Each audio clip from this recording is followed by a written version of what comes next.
retour sur le plateau de la tranche info, place maintenant au focus, une heure de débrief sur l'actualité locale. Et l'actu d'aujourd'hui, eh bien, on parlera de développement durable et en termes de relations intra-caribéennes, un aspect qui semble important pour le développement justement de ces prochaines décennies. Et pour en parler avec moi ce soir, nous avons Marie-Édith Vincennes, qui est ambassadrice du mouvement de la jeunesse guadeloupéenne. Bonsoir. Bonsoir. Et elle est en compagnie de Mendy Kilo, qui lui aussi est un ambassadeur du mouvement jeunesse guadeloupéenne. Bonsoir à toi. Bonsoir. Alors déjà, question toute simple, c'est quoi ce mouvement jeunesse guadeloupéenne? Bon, je vais commencer peut-être. Alors c'est la première initiative du genre pour une île francophone, puisqu'il s'agira de s'intégrer dans une grande organisation qui s'appelle en anglais le CRIC, le Caribbean Regional Youth Council, qui Il faut parler anglais un peu. Hein, un petit peu. ouais. Un petit peu. Donc ce conseil a été instauré en 2013 et rassemble plusieurs conseils nationaux de la jeunesse qui existaient dans les îles anglophones, dans le cadre du Commonwealth au départ.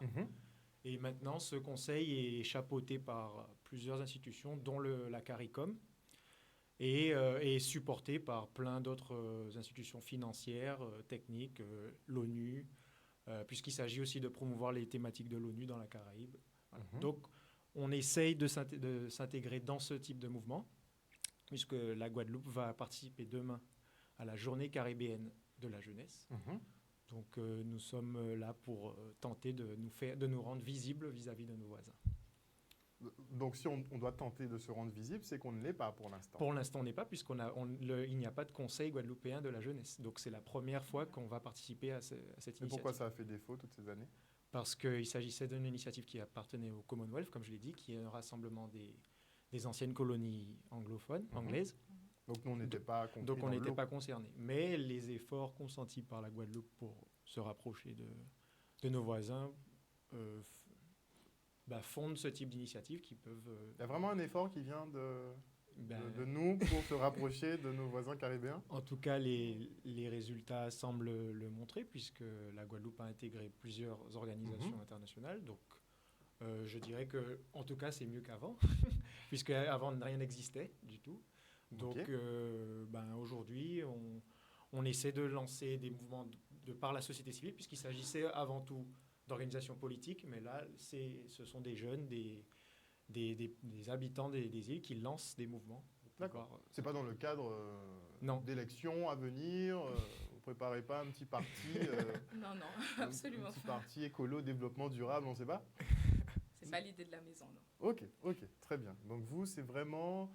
mais quelle est l'idée de la maison, l'idée centrale justement de votre maison? Donc c'est donner la parole aux jeunes sur les problématiques qu'ils rencontrent et donc faire en sorte qu'ils aient un écho dans les structures, dans les institutions, auprès des structures, auprès des institutions, auprès des personnes concernées. Donc l'idée, c'est aussi de solliciter des personnes qui sont plus expérimentées, qui sont mieux placées, qui ont un meilleur statut, donc généralement, on fait appel on vise à faire appel dans nos manifestations à un référent, une personne ressource qui est donc déjà bien établie dans un secteur d'activité. J'ai vu que vous allez recevoir par exemple le docteur Suzy Zozio. Voilà, c'est ça. Donc c'est notre personne référente sur la première partie de notre webinaire. Donc à chaque fois, on fonctionnera comme ça, donc sur les 3 parties. Donc la première partie qui est l'idée de valoriser les travaux académiques de la jeunesse caribéenne. La seconde partie... Donc qu'est-ce que vous entendez par travaux académiques? Alors tout ce qui est produit en master. Pendant les études?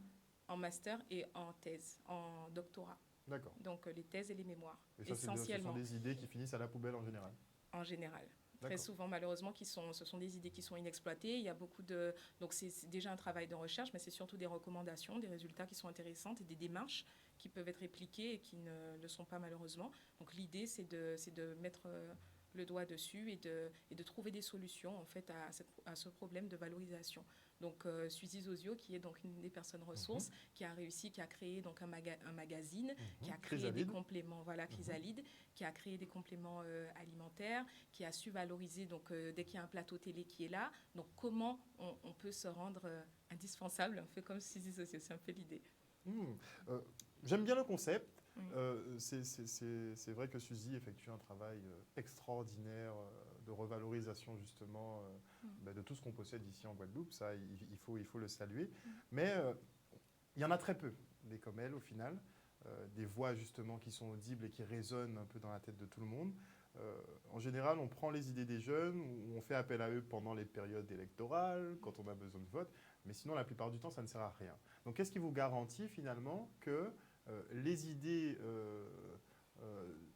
que vous allez faire émerger, finalement, seront porteuses? Quelle garantie on a? On n'a pas de garantie, mais ce qu'on souhaite, c'est au moins inspirer, parce qu'il n'y a pas de possibilité, il n'y a pas de recette miracle pour pouvoir intégrer ces jeunes, mais on souhaite que les jeunes comprennent que des exemples existent et que ce qu'ils produisent peut être source de transformation de leur réalité, puisque dans ce conseil régional de la jeunesse caribéenne, l'idée, c'est de faire émerger un agenda du changement des politiques qui visent la jeunesse. Mais un agenda synchronisé entre les îles. L'agenda politique, c'est-à-dire qu'on va c'est comme un lobby finalement, c'est qu'on va influencer les politiques publiques dans la zone caribéenne. Et donc on est au contact de la CARICOM, on est au contact des organisations caribéennes, parce qu'on souhaite mettre à l'agenda des problématiques qui touchent les jeunes. Donc on souhaite au moins inspirer des profils de jeunes qui produisent des choses intéressantes en Guadeloupe ou ailleurs. Et donc, si ça peut au moins inspirer quelques-uns, c'est déjà une grande chose, puisque rien ne se fait.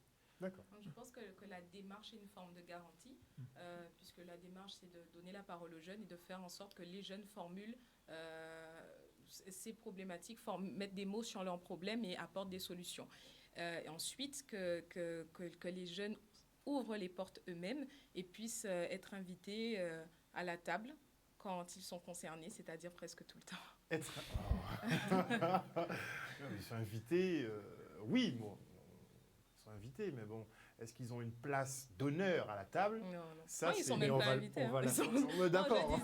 Non, je disais presque tout le temps concernés. Concernés par les problématiques, on nous voit très rarement. Mais clairement, on dit tout le temps, les jeunes, c'est l'avenir de la Guadeloupe. On dit même maintenant, c'est l'avenir de demain, pour vraiment.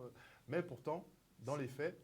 Mais c'est en fondant des mouvements comme ça qu'on pourra peut-être forcer la main et arriver à... là, on commence à discuter. Là. On parle de forcer la main. Il y aura un passage quand même en force. Je parle d'influence, donc je parle de poser l'influence vis-à-vis des problématiques qui touchent ces jeunes-là. Donc, c'est moi, j'ai l'intime conviction que c'est en lançant nos initiatives qu'on pourra peut-être être force de changement. Donc, on n'attend pas... Est-ce que les initiatives doivent être adaptables à chaque île? Enfin, pas à chaque île, mais qu'on peut prendre une idée et qu'elle doit être forcément applicable à toutes les autres îles? Non, parce que les îles ont des réalités bien différentes, mais... il n'y aura pas une politique commune? On cherche à mettre en place des principes, puisque justement le thème de la journée caribéenne, ça s'appellera la jeunesse caribéenne pour la formation d'une seule vision. Donc, en s'inspirant des réalités qui sont propres à chaque île, on essaie de formuler des politiques ou des manières d'agir qui soient communes, mais on prend en compte, bien sûr, que la réalité de chaque île. Ça me semble très logique, puisque nous ne sommes pas, par exemple, indépendants. Donc, par rapport aux autres îles, on a une réalité qui est très différente, par exemple. Tu viens de pointer du doigt un très, très gros problème. La perception de nos voisins caribéens par rapport au fait qu'on soit français. Est-ce que vous pensez que le courant va passer? Vraiment? Je pense que c'est possible. Et il passe déjà, en fait, le courant, puisque quand on organise ce type de webinaire et qu'on propose des thématiques, donc qu'on réfléchit, là, entre nous, entre ambassadeurs, on se dit, allez, on met quelque chose sur la table. Jamais on a pensé à la Jamaïque ou à Trinidad. Et au final, les intervenants qu'on a réussi à rassembler, ils sont haïtiens, trinidadiens, saint-luciens, jamaïcains, martiniquais, guadeloupéens. Donc, en pensant quelque chose juste entre ambassadeurs. Et on a réussi à sortir quelque chose qui est fédérateur. Donc, Donc c'est nous qui nous limitons. je pense que oui. Hmm. Au niveau de la jeunesse, il n'y a pas de statut politique ou non à avoir. Et puis, on arrive à dépasser ces frontières-là. Donc, avec le second sujet, étudier et travailler dans la Caraïbe, on voit bien qu'il y a des programmes qui sont en place et qui permettent d'aller étudier dans la Caraïbe. Il y a des bourses qui sont disponibles, il y a des choses qui se mettent en place. Est-ce que ces programmes sont accessibles? Parce qu'on en entend très peu parler et globalement, les jeunes qui ont certains cursus, bon, on va te dire, bon, va à Fouillol, on va pas te dire, ah, tu as des possibilités à Barbade, à Trinidad, en Jamaïque, est-ce que tu veux y aller? Ça ne fait même pas partie finalement des propositions. Donc, on leur a dit ce matin, puisqu'on était invité donc, par le doyen, M. Sad, à l'Université des Antilles. Donc, on a fait un petit tour des classes et certains étaient déjà au courant. Donc, notamment le programme Élan, qui a commencé, qui a été mis en place l'année dernière avec les premiers élèves. Donc, on aura deux intervenantes qui vont nous parler plus en profondeur de ce programme-là et donc qui financent les stages.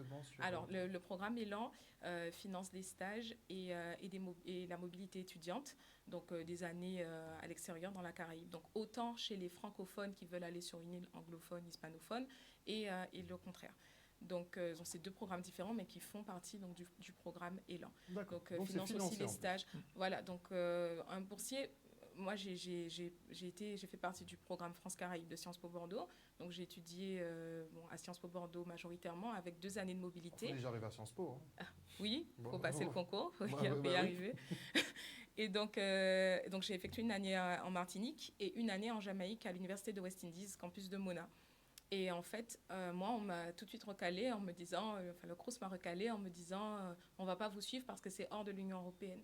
Alors que s'il y avait le programme Élan, donc moi j'ai contracté un prêt, mais maintenant je suis fière de dire que grâce à des gens comme les personnes de mon programme qui ont dit on y va quand même, on cherche un prêt, voilà, on est la preuve que ça existe. Et grâce à des profils comme ça, qui ont été curieux et qui se sont lancés quand même, maintenant on a un programme Élan qui existe et qui fait exactement ce que nous on a fait tout seul.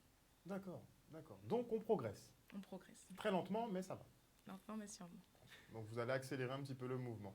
On espère. On espère. J'espère, vous allez y arriver. On y va. Il faut être déterminé. Donc plusieurs thématiques qui seront abordées pendant cette conférence, justement. Une conférence interactive, ce sera en visio. C'est ça. Connecté donc à travers la Caraïbe en simultané, ça risque d'être très intéressant. Bon, après pour les traductions, il faudra voir, tout le monde ne parle pas forcément anglais. On a prévu le coup. Justement, oui. Ceux qui parlent français ont une présentation PowerPoint en anglais et inversement. Et pour ce qui est spontané, on traduira spontanément aussi. D'accord. Mais il faut globalement orienter les gens à parler anglais. Enfin, à s'entraîner en tout cas en anglais. C'est 50-50 pour le moment. Sur 10 intervenants, 5 interviendront en anglais et 5 en français. Mais il faut qu'on fasse des efforts en anglais, en tant que francophone. Il faut. On veut s'intégrer dans la Caraïbe, mais ce n'est pas eux qui vont apprendre le français. On est d'accord là-dessus. Si on veut s'intégrer, nous, il faudra aussi faire cet effort-là. Mais on y va. Vous êtes confiant sur la nouvelle génération ou sur... La nouvelle, nous on défend la nouvelle génération. On n'est pas si vieux. Non, mais vous avez quoi, même pas 30 ans? Non, 23. 26. Vous êtes des enfants. C'est bon, vous prenez le pays en main assez jeune. Non, mais vous êtes formés déjà. Vous êtes revenu au pays, donc c'est déjà une excellente chose. Et vous êtes jeune et dynamique. Après, il y a ce problème de génération. Moi, je pense qu'il y a un choc des générations. Est-ce que quand vous émettez toutes ces idées, vous voyez des personnes qui sont réceptives en face de vous et qui vous poussent réellement? Justement, nous avons ce mouvement de la jeunesse en étant, chapeauté, supporté par une association qui s'appelle le CORECA. Qui travaille beaucoup effectivement sur les relations caribéennes. Voilà, Contact Recherche Caraïbe, qui l'acronyme signifie. Et donc, le CORECA est formé par des personnes plus ou moins jeunes. et donc, nous travaillons... Ça fera plaisir à M. Mérion, par exemple. Attention. Nous travaillons de concert avec eux et ils sont très, très ouverts à ce type de... ce sont eux qui nous ont vraiment apporté. C'est très bien ça. Et puis, dans nos interventions, nous aurons aussi des gens plus ou moins jeunes.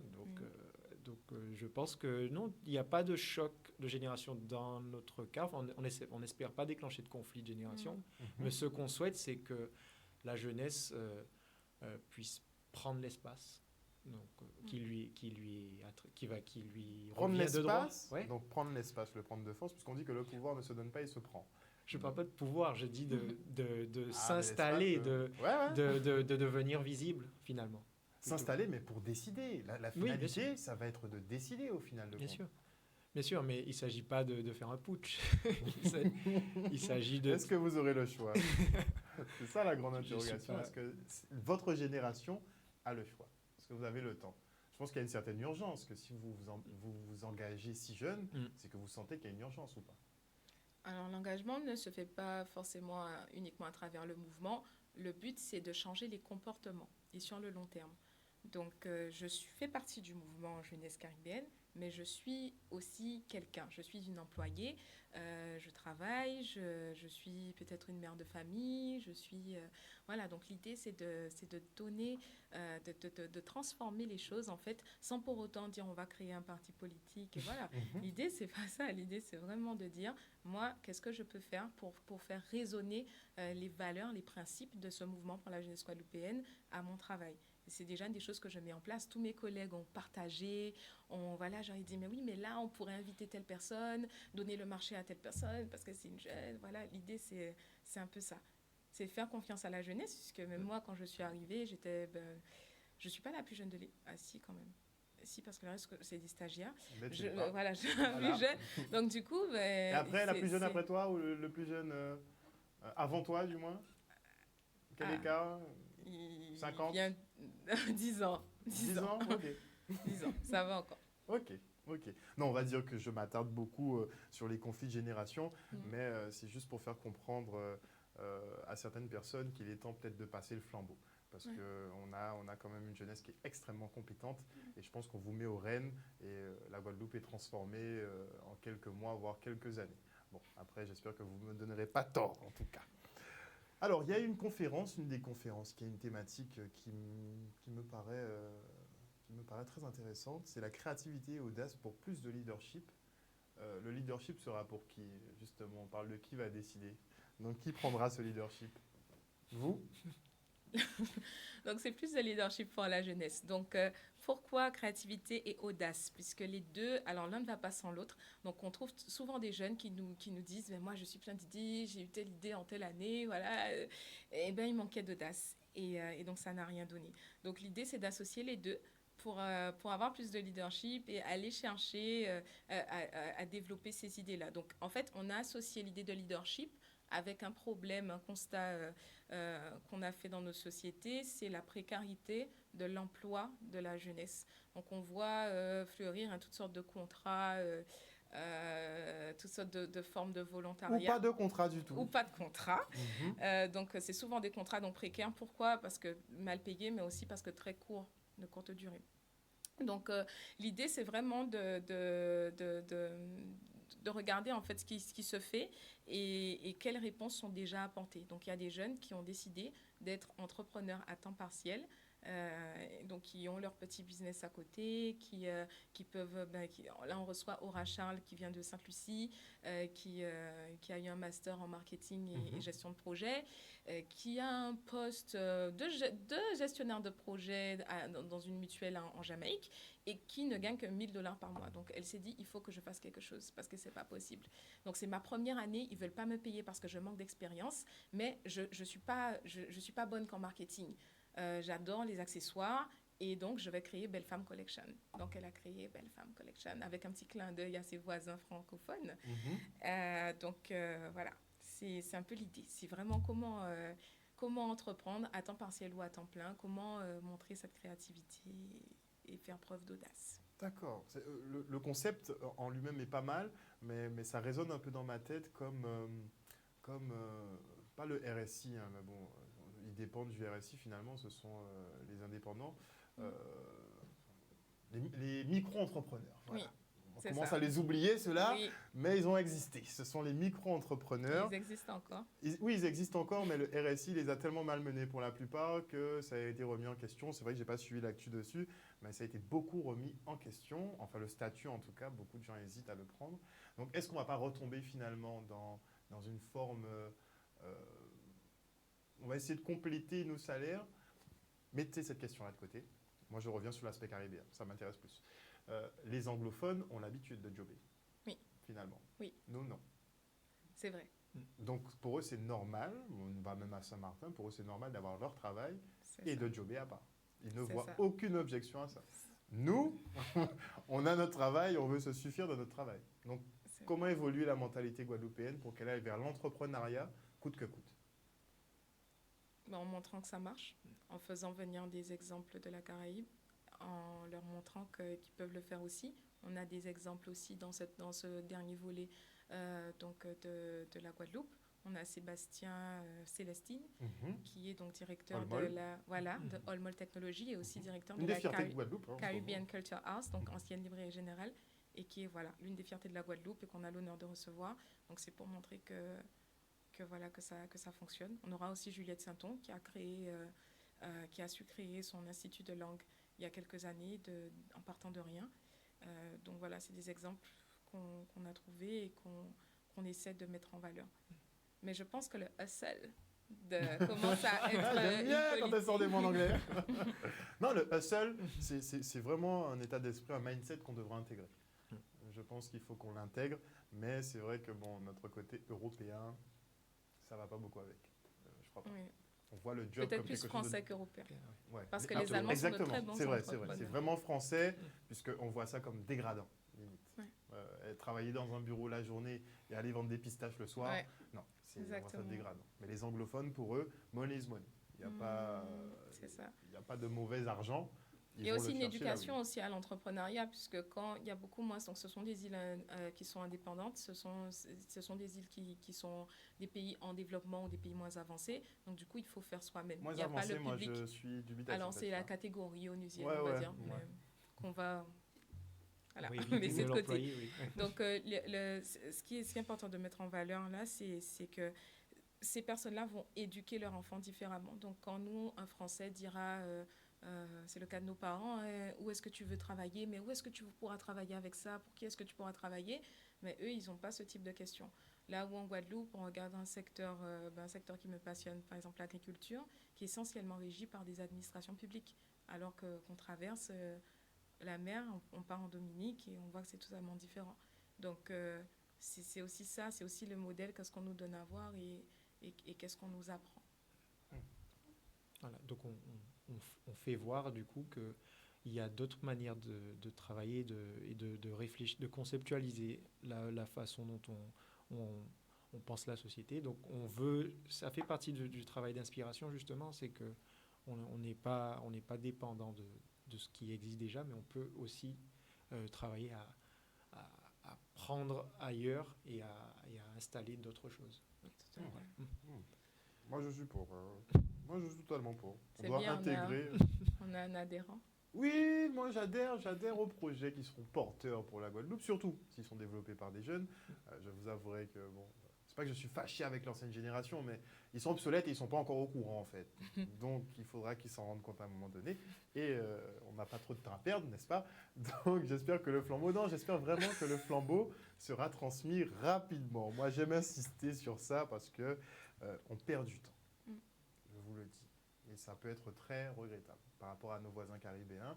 Tout le monde est en développement. Moi, je pensais, et vous me direz ce que vous en pensez par la suite, je pensais en fait que la Guadeloupe serait la locomotive finalement de la Caraïbe. Et visiblement, ça risque de pas arriver. Qu'est-ce que vous en pensez? On peut devenir la locomotive parce qu'on a l'aspect européen, on a l'aspect américain, on a toutes ces ressources, on a toute cette connaissance, toute cette culture mélangée. Qu'est-ce que vous en pensez? On a un potentiel qui est certain, en tout cas. Mais on peut aussi voir que les voisins caribéens sont aussi très forts. Et finalement, on voit qu'ils sont trop forts même, en fait, si on doit être honnête. Sont aussi très forts et donc qu'on peut s'inspirer d'eux, que ce n'est pas non plus l'Europe qui doit dicter ce qu'il faut faire. Et donc, on prend le train en marche pour l'instant. Ce sera la première fois qu'on va intervenir. Ce sera le premier événement, le tout premier événement. Vous avez intérêt à mettre ça haut. C'est ça. C'est la pression, là. Non, mais, clairement, qu'on se le dise. Pour une première participation, il faut que nos interventions soient les meilleures. Donc peut-être que l'idée n'est pas d'être la locomotive de la Caraïbe, mais l'un des wagons. Donc il ne faut pas se penser comme étant leader, parce qu'on va toujours tout de suite se faire éjecter. Donc il faut être honnête. Le nouvel arrivant qui veut prendre pour le boss. Voilà, c'est ça. Donc l'idée, c'est vraiment de faire partie d'un groupe et d'être l'un des wagons de cette locomotive. Et je pense que oui, comme disait Mandy, on a le potentiel, on a des ressources. Et il y a un point que tu as souligné, Harold, qui est quand même assez intéressant, c'est l'aspect européen. Donc il ne faut pas se dire, on y va en jetant le bagage européen. Souvent, ils sont très intéressés, ils veulent bénéficier de programmes comme Interreg, comme le programme Élan, qui sont financés par l'Union européenne.